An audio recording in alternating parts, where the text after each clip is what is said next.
Hello, and welcome to another episode of Scavenger Life. This is episode 429 at scavengerlife.com. Does it feel sometimes like you're in this endless loop? A scavenger life loop, yeah. So this is our time for the week to check in with ourselves to see how things went this week. Yeah. So, a little... It's like a diary. A personal documentary. Right. When we're like 65, we can look back and we can hear this. So, what happened on episode 137? Dear Diary. Yeah. We went up to Keene, New Hampshire. Yes. For an event called Radical Rural. Radically Rural. Radically Rural. It was like a little event. It was like a conference, I guess you'd call it. Like it is a conference, yeah. People from rural areas coming together just to try and figure out how to bring their downtowns, their rural areas back. Their economies back. Let's be broad. Sure. Yes. So anyway, the point is so one day during that event, we were like, let's just go take a walk. We had like an hour in between things. We were like, let's just... I've heard enough people talk, so we started taking a walk, and we walked just through a neighborhood. Neighborhoods, cute little neighborhoods. And there's a free sign on a fence with some boxes. So, of course. Of course. I mean, who are we? We go up to it. And we go through it, and this guy comes out, and he's like, do you guys... and want other stuff. What was our answer? Yes. I was like, of course. Anything you have. He was like, what size are you? I'm like, I'm your size. They were about the same height. Well, you guys were about the same height. So anyway, it turned out that he was moving to Florida, getting rid of all of his stuff, and he gave us 8 pairs of shoes. You counted them, yeah. They were mainly because it was up in Keene in New Hampshire, so they were Merrill, snow boots, kind of hiking boots, sweaters, jackets, ski gear. Cross-country ski boots that were never used. As much as we could carry, and then he was like, if you come back, I'll give you guys more. We go back, we drop it off.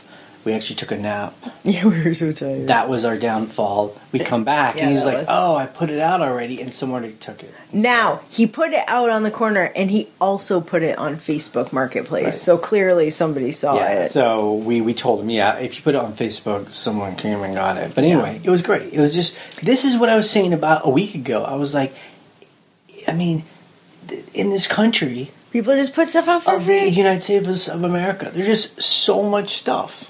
People are just like, just take it. I bet there's $400 worth of stuff. I mean, and the other thing, too, it's going to pay for our trip. That will help. Yes, that will help pay for our trip. It was like, he had so much stuff he was bringing down to Florida. We saw him packing, and he was giving away so much stuff. It was just like, there's so much stuff. Yeah. So that was awesome. We went to a tag sale. Right. And it's funny, people have different names. Yard sale, tag sale, garage sale. It was a tag sale? It was a tag sale in Northampton. College kids, hippie Massachusetts. Nerds. Total Massachusetts hippie nerds. We got a ton of stuff there. Yep. Clothes, they were clothes. It was like, it's one of those houses where students or young people stay for short periods of time, and then they leave stuff, and then someone else comes in and they keep their stuff there. And so this guy was just cleaning out the rooms of all the stuff that people said they were going to come back for. He's like just boxes of and he just laid it all out, and it was cool. It was like posters and clothes and weird, funny knickknacks, art. It was great. We got great stuff there. Yeah, so that was our fun kind of scavenging while. I think Jay really misses our scavengering roots. I do. Because you were like, I love finding stuff. I love tag sales and stopping for them and we've just been busy. We've just been busy doing other things. We've kind of talked about it. eBay has been on a bit of kind of on autopilot a little bit. I mean, we do stuff here and there, but it's not like we're not in that period like we have been in the past where it's like, every day we're working on it. We're scavenging every other day, that kind of thing. When that was the truth, when it was like we're scavenging, we're sourcing several times a week, that was our only job. We didn't have any other work. Right. So, we were like, let's build the store, build the store, build the store. Oh, I understand. I'm just clarifying that for anybody listening. Right. It's not because no one's saying Ryan Hodson is lazy. No one's saying that. I'm not saying that either. Okay. So this week on eBay, there was a bit of a commotion, and I'm kind of hesitant to even talk about it. We'll just go through it real quick. Just summarize. Sure. Supposedly, people were worried that promoted listings were being hidden by ad blockers. Right. I guess how eBay, I don't know the understanding behind it. And so everyone is worried, so don't do it anymore. Don't give eBay your money. Like people were saying don't do it, yeah. Because supposedly it also hides your organic items as well. What? Anyway. Wow, I skipped that conversation. It turned out, in my mind, when I just did some quick research and I tested it, I have an ad blocker in mine.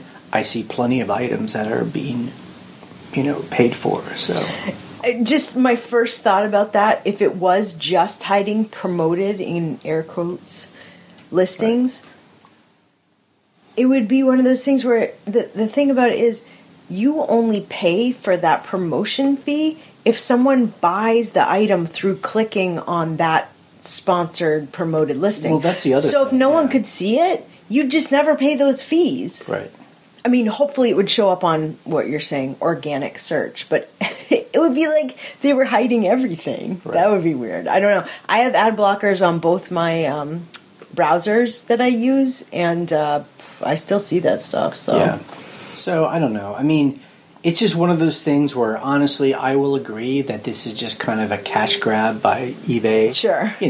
Some Harvard MBA guy got hired, and they're like, help us improve our margins because we have shareholders. And he's like, well, why don't you have people pay to get higher in search? And so, they're making another $50 million a quarter or something. And whatever, it's fine.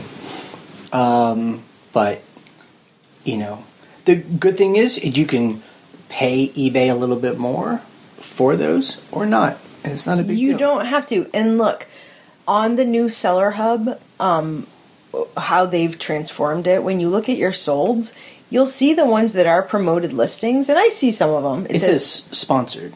No, so on your solds, it says sold via promoted listings. Correct. And it didn't before. Right. So that was kind of annoying. But now it's actually helpful because you can count out your percentage. Right. How much did I sell last week on promoted? And is it helping? I don't know. It'd be interesting if people, did experiments, just turn it off for a while and see if those items would have sold anyway. Right. I don't know. Do the numbers. If someone is new to eBay and they're just kind of hearing about this, just don't even worry about it. Just ignore the past. Just fast forward. Okay. Its next thing, which is unfortunate, is PayPal. Yes. They had announced this back in the summertime that they were going to start a new thing where if you refunded someone on eBay, normally PayPal would refund all your fees. The fees to do the item. And they said, we're not going to do that anymore. We're going to keep that fee no matter what. And everyone got mad, and then PayPal was like, well, we're going to think about it. They thought about it. They sent an email out this week, and they said, yep, they're absolutely not going to refund those fees if you do a refund. So this starts October 11th. In 2 seconds. Yep. So in a couple of weeks. They always say, as these corporations say, they say, we looked at best practices, and we think it is normal. Industry standards, and you're like, right. Really? It's unfortunate. PayPal, I think, does itself no favors implementing this now, as eBay is pushing people into managed payments. Because now people are like, well, forget it. I'm not going to use PayPal at all. Why should I? PayPal's not doing us any favors, so there is no love lost. Whatever. It's just fees. Yep, fees. Art storage. I just wanted to bring this up because we're actually in, where are we right now? Bourne. We're in Massachusetts. Bourne, Massachusetts. Yeah, so we're kind of on a couple-day vacation here. Yes. In Bourne. When we get back, one of the things I want to do is to build storage for our art. Anyone who sells art, and I'm talking about unframed, framed, posters, whatever. It's so hard to store that stuff. But, number one, we love sourcing it because it's fun, and we love buying it. It just sucks to store it. Yeah, those are the same things, sourcing and buying. Sorry, I meant sourcing and selling. Sourcing and selling. I love finding it in the wild, and then I love selling it. Yeah. I love sourcing it and buying it, and that's it. And then storing it. No, I hate storing it. So you're laughing. Okay, hang on a second. I brought it up because I had a point. Oh, but I have so much to say about it. Go ahead. I would love to hear from other people who do sell artwork, how they store it. Up until now, I mean, we've been selling art for a long time, and we have quite a bit of it. It's basically in the corner of this building we have. We have these 3 shelves, and kind of around that shelf, the artwork is just kind of piled up and kind of... it's like shoved in the corner. It's leaned up against stuff, and so when something sells, we just have to basically go through everything and try and find the right frame, and it's annoying. Look, it's not even flipping through, because if you do art storage correctly, like the way my mom does it right now is great. It's on the shelf. You can flip through it. Flip. What I had to do, we sold a piece of artwork right before we left for our trip. It was piled on top of each other. So I had to move every single piece of art. And it sucked. It took me 45 minutes to find a piece of art that sold. So my solution is we're either going to pay a handyman to build us some shelving where they're like slots of different sizes that you can squeeze the stuff in so that you can do that, or we'll buy some shelving and put the shelving at different heights and just lean stuff against each other. Yeah. Does that make sense? Yeah, it does. The buying the shelving would be the cheapest.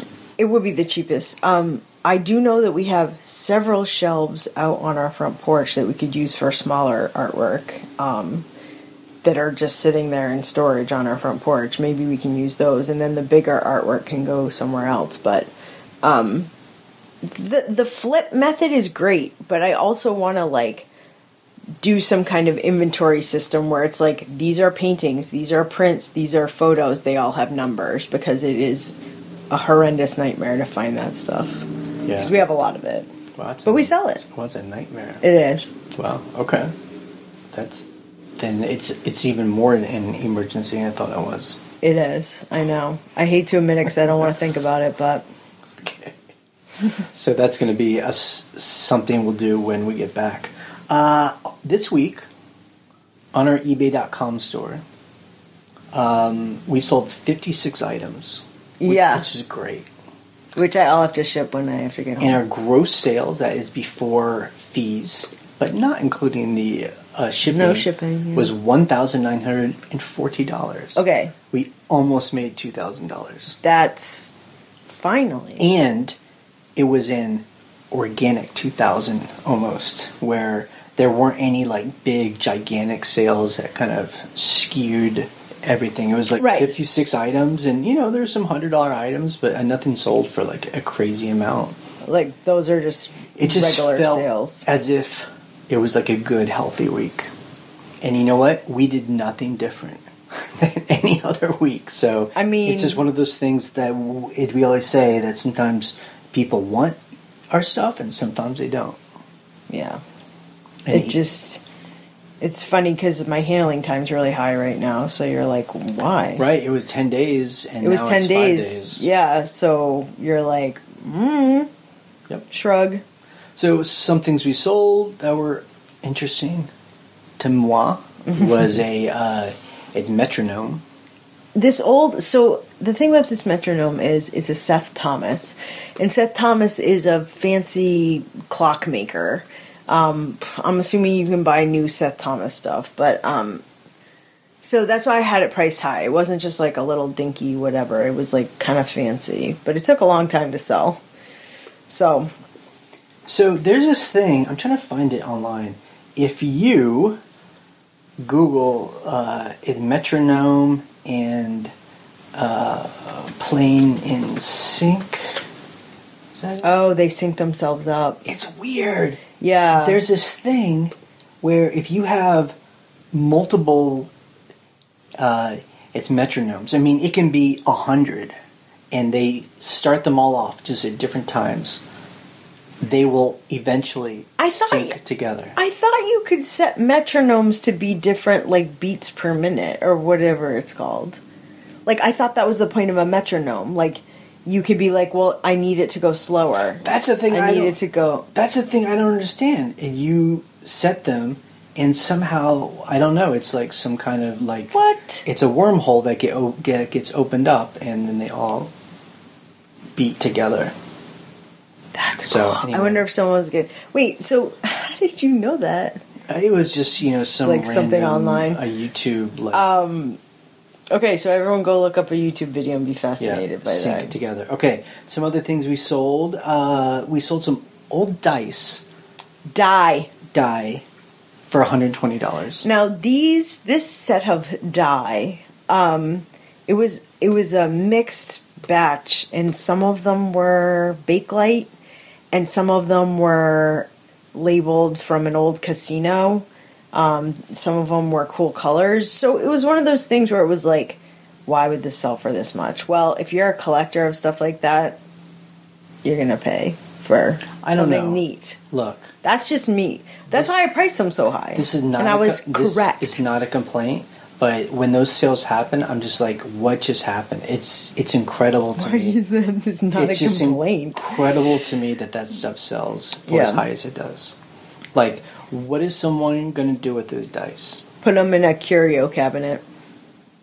That's incredible. We also sold a curio cabinet this week. we did. I didn't even put that up there. It's just like, it's one of those print type. It was a letterpress drawer, but people make them into, like, they hang them on the wall and put little to me, things like in them. A couple of years ago, those things, it would have been flown off the shelf. Nowadays, you can go to Michael's and buy them. Oh, I'm sure. And so they're just made out of China. So yeah, so this one was cool. I think I sold it. The problem is, it's massive. It's like a large piece of wood drawer, and I sold it to someone in LA.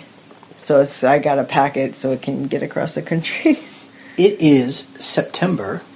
Yes. Not even summertime yet, although it's... Summertime yet? Winter time, sorry. Yeah. Not even... And we sold 2 coats for $100 each. Yeah, people are getting ready. Coats. Look, while we were Now's the time to put those up. While we were in New Hampshire, there were some nights where it was 30 degrees out. It got cold, you know? People were like, oh, it's chilly. Yeah. You know? So put those coats up if you got them. And the final thing that I thought was interesting, Ryan sold a toaster for $100. A bread toaster. It was... Okay, so this toaster, I just found it at a junky thrift store. You know when you find old toasters and, like, there's all this, like, grease and, like, butter baked onto it, and you have to, like, get out the Goo Gone, and you're like, I gotta wipe this thing. This thing was filthy, right? But what it was Michael Graves, who's a designer and an architect. It was his design for, like, whatever company was making this toaster. Because he'll make, like, industrial design stuff, like kettles and toasters and stuff. You can find other Michael Graves toasters, but this one looks different than other ones, so I put a high price on it. So, like, when you toast the bread, is there, like, a cat's face on it? No, it's just a regular toaster. Like, there's nothing... You're just like, why? So that sold for... good on your shelf. Someone's a collector. It sold for like $100. So, and we were getting offers on that. I mean, I think we've had that for a year now. A year. We keep getting offers, and finally someone bought it for us. Yeah, I'm like, just somebody please. Designer. How did you hear about him anyway? I went to art school for 5 years. So he was in your class? No, he's an architect. Like, they're like, this is the famous Michael Graves blah blah blah building. Like, I studied architecture sometimes. So interesting. So he's like building buildings, and he's like, I'm so sick of toasters. Let me do the best toaster, and then he made one. You mean I'm so sick of buildings? Let me make a toaster. Yeah. Look, you know what? Like, when it comes down to, like, famous... Tell me about artists. Famous artists or whatever. It's like, okay, he designed buildings or whatever, but he'll have, like, a design studio. Mm-hmm. And they're like, let's do a... Like, I have a Black & Decker waffle maker, and it's a Michael Graves waffle maker. Mm. Why? I don't know. But, you know, he got paid by some company to, like, do industrial... I guess architecture and industrial design are... Right. They can be similar. This is a total tangent, but that's why I guess I like Frank Lloyd Wright, because he not only would do his houses, he would do, like, everything in the house. Well, he'd do everything. The furniture, yeah, exactly. He's like, I can't have ugly furniture in my beautiful house. I visited a Frank Lloyd Wright house while I was in art school in Connecticut, Pennsylvania, somewhere. It's not Pennsylvania. Connecticut, I think. And he even designed, like, the hinges of the doors. Like, he would use very specific, like, piano hinges, because he's like, I want... Which is so funny, because I'm not saying we're anything like him on his level, but there's details where you're like, I don't want a crappy doorknob. I don't want crappy hinges. I want nice ones, and I want them to go together, because I want it to be thought about. So anyway, that's my my way I can relate to Frank Lloyd Wright. I'm like, yeah, I get it. Yep. And it seems like all those guys always have funky eyeglasses. Yeah. Okay. Are we? What are we? Who are we? Talking about a podcast, customer issues. We really had none. It's great. We went through this long period where we were getting, like, every week. Returns. Like, kind of annoying returns. Returns are fine. It's just a part of business. But annoying returns. And this is like the second or third week. Quiet. I do have one return because the person was like, oh, this is a brown purse. I thought it was gray. I'm like, it says brown in the title. It says brown in the item description. I mean, the item specifics. And also the photos, in my mind, look brown. I was like, whatever. That's minor. Yeah, I don't really say that's annoying. So we have to be grateful for easy weeks. Yes. Things we learned in the forum. Steve Stuff. He was saying, and this is interesting. I want to hear what you feel about this. When you put an item on eBay. Yeah. When you are, there's like all these things you got to check. Yeah. And what if there's a checkbox that says, do not allow this item to be combined or allow it to be combined. And the reason why you can choose is if it's like a big heavy item, it's like I want to put this in with something else. I can't, right? Because eBay doesn't have either of those right now, right? Well, yeah, that's true. So what they have this is what they have. Say you have like 5 items, let's just say iPhone cases that are not free shipping. Okay, you have 5 items. You can say combined shipping or give a discount on X amount of items. So 2, 3, 4, 5, 6. There's something like that. I ignore it because I never use it. I would love it if eBay was dynamic enough with non-free shipping things to allow you to combine shipping. I sold 2 sets of pillowcases to someone, and they were like, if you will combine shipping on these, I will buy a couple of these pillowcases. And what I had to write to this person was, please buy both of them. I will refund you after I print the label. But sometimes items will get combined, right? I guess so. No, but not... So, okay, yes. Combined in the cart, and you're like, here's their order, 1, 2, 3, 4. Those are the 4 things they ordered. It doesn't combine the shipping. It's like, now the shipping's $25. And you're like, well, it's not $25 because 4 pounds worth of, what... Yeah. Yeah, so it's not dynamic enough in the weight. Right. So the only way to do it is just pack it and then give them a refund through PayPal. Unless you don't have pay immediately on, and then you can send them a combined invoice. Right. If it's people making offers, then it's easy. Gotcha. But you can't do it on pay immediately. Yep. So it's a little wacky. Yeah. I mean, it's like people don't enjoy this answer, but I mean, part of me, it feels like I kind of get eBay. They're like, it's such a... I get it. I understand what you're about to say. Like, that's such a minimal use case. But at the same time, you're like, wouldn't that encourage people? Well, right. But then, you know what their answer is? Then do free shipping. If you think people are going to buy that many things, and I'm just and also eBay has that thing where you can say, if you buy 2, you get $5 off. Right. You can do that. Yep. That is one thing I hate about Amazon. Like, they have like penny books, and you're like, oh, cool, I'll buy a bunch of books. And then, like, each book is $3.99. Is shipped $3.99. Because that's where they make their money, is their shipping. But I bought 3 books. Just put them all in one package. Nope. Okay, so it's a racket. It's a shipping racket. Okay, let's go to questions that people sent in this week. Hey, Jay and Ryan. This is Malika from North Carolina, a long-time listener, first time calling in. I just wanted to let y'all know that there is a much faster, easier way to deal with the FedEx label situation.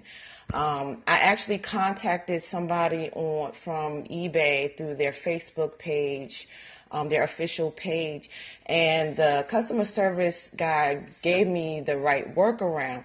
And it's actually much better than like the other things that I've heard on the show. So what you do is when you open up your label page, you're going to go to the lower left side where it says the size. Now, the default size would be, if you are using like the 2-page labels, like on an 8.5 by 11, that's usually the default. Now, if you have like one of those like tonerless printers or something, it might say 4 by 6. But at least the default on mine was 8.5 by 11. Now, what you have to do is you have to go click on change. Okay, when you click on change, you're going to have 2 choices. It says it has PDF and PNG image. You need to click on the PNG image and click save.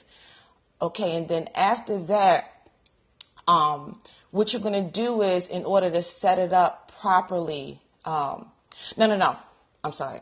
Let me back up. Then you are going to buy purchase and print the label.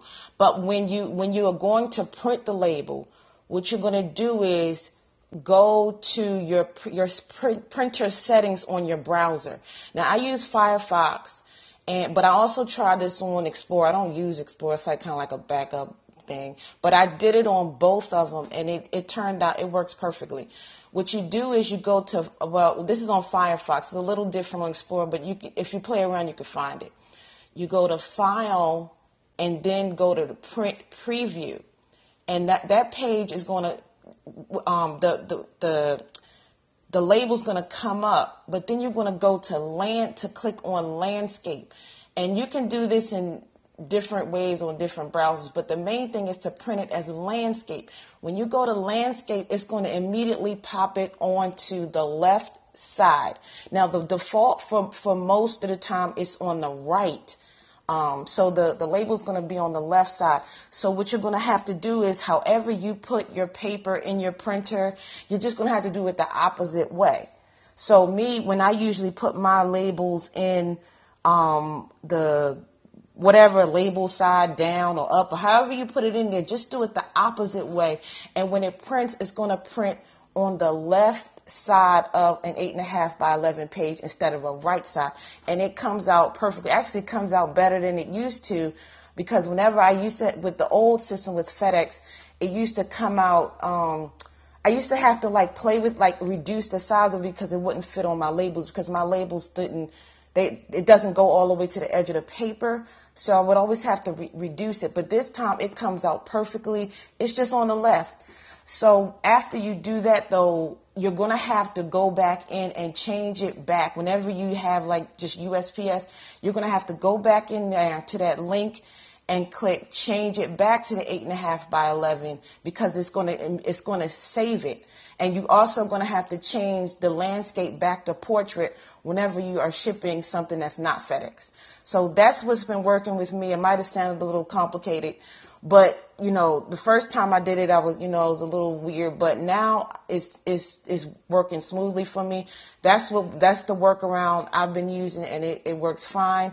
And that other stuff was going on it's really not necessary. It looks just like how you expect it to look when you do it that way. So just wanted to share that with the community and let y'all know about that. Love the show. Bye-bye.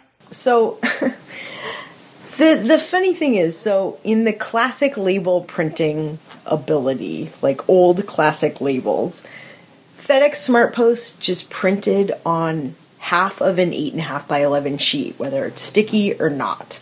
It just prints right across the top. And you can fold it over or you can pull the label off and whatever. Jay's asking me what the hell any of us are talking about. So what happens? So picture an 8.5 by 11 sheet that's like this, and it's up on top, and you cut it in half or you fold it in half, whatever. The way it's printing now is like a 4 by 6, like long way. So I usually want it to go like this, horizontal, and it's printing like this, vertical, right? On the sheet where the label's up here, so it's cutting it in half. And so all these workarounds, I'm just like, eBay, just do it the way you did it before. I mean, why is it like all these workarounds? I'm just like, number one, though, I will say I love how smart she is and how people are so smart hacking and figuring out how to do it. But you do wish that there was a easy way to contact eBay where you can say, hey, eBay, it's a really simple problem we have here. It's probably a pretty easy fix, I hope. Just do it. And I mean, I am going to, honestly, I have to listen back what you said and do it while I'm printing a label. Like, I need to be like, okay, she said this. She said change it to this. I also use Firefox, but I also use Chrome as well. I go back and forth depending on what I'm wanting to do. And, yeah, I just need to go through it while you're talking me through it and see if it works. But it's just one of those things where you're like, it looked fine before. Just keep it like that. Why are you changing it? So why don't we just plant a flag? I think that this has been going on for, a month or so? Yeah. Let's see how long it takes eBay to fix it. And when they do change it, we'll remember. So basically, it's been going on all of September. Yeah. Let's see how many weeks it takes them to fix it. It's just one of the, like, I did something where I would download the PDF and open it in preview on the Mac and, like, rotate it and, like, bring it down to 90% and then, like, cut the label. I'm just like, this just took me, like, 8 minutes to do one label, whereas my thermal printer for USPS takes less than 1 second. You're like, it's my thing. Okay. So we're just nobody. We're just some people. People give us stuff on the street and we sell it. Like, that's the kind of people we are. eBay probably doesn't even think about us. That's fine. It's a big company. There are, large companies that sell on eBay. Right. They're selling thousands of items a day. But at the end of the day, there is someone in their company like us who's printing, and they must be having the same problem too. And I would think those bigger companies on eBay would have a larger voice because they probably have a phone number where they can say, I have an answer to that. Are those people having problems too? I think people that are bigger than us don't print their labels off eBay. They have like FedEx accounts and they have whatever pirate ship or they have their whole third party whatever. Like, I'm so small, I print my labels one by one through eBay. I get a discount. It's a good price. Everyone thinks pirate ship is cheaper, but I don't know how that's true. And people will tell you. People are going to write to you and tell you exactly. If pirate ship is free, I might as well just go on there and try it. But I don't know. I like everything in eBay. It sends people their shipping number, like, after I print it and whatever. Yep. So, I don't know. Yeah. We're like the people that go to the a restaurant that's, like, not very good, but we keep going there because we're, like, a loyal customers, and, like, they're, like, pouring drinks on us and, like, giving us cold food, and we're like, it's okay. It's pretty good. Except going to a restaurant, it's nutritious at least. Going to a restaurant, you're paying them, but we're getting paid to do this work. So it's not like there's no money involved. Yeah. Some people would say we are paying them. Well, we are paying them. We are fine. paying them, but look, I'm not trying to beat up on eBay too much. It gets wonky. But honestly, like if you talk to just Amazon sellers or just, I don't even know what else, just Facebook Marketplace sellers, Macari. I mean, like, that stuff is everywhere. Where they're like, oh, this, like. Right. We didn't even talk about this today. There was a day this week where no one could upload photos or print labels. Right. And people are like, what am I supposed to do? On eBay. On eBay. Yep. So we were feeling good because I didn't have to do either of those things this week. Exactly. But, it's like you said, it's a black hole. We're the plebes at the bottom of the mountain just looking up at the Greek gods. Yeah. And you're just like, what is this world I'm in? But you know what? It's just best to, like, do the sacrifices and everything will be okay. I guess so. Okay. Hey, that's it for this week. Can you believe it? Yep, that's it. Sell trash, be free. Sell trash, be free. Somebody last week was like, you guys didn't say that. I just said it. Because I cut it out. Oh, you did? Because I, like, cut out a section where we were, like, arguing, blabbing or something, and you had said it. And so Jay did say it. He's very committed to that saying. just so you know. Okay, so you can check us out at scavengerlife.com if you would like to know where this lives. If you just kind of randomly found this on the internet, and we are scavengerlife.com/forum. If you want to actually find a community of people who we talk about stuff during the week, our clunky little non-Reddit forum, you can either call us and you can either ask a question or leave a comment on our voicemail line.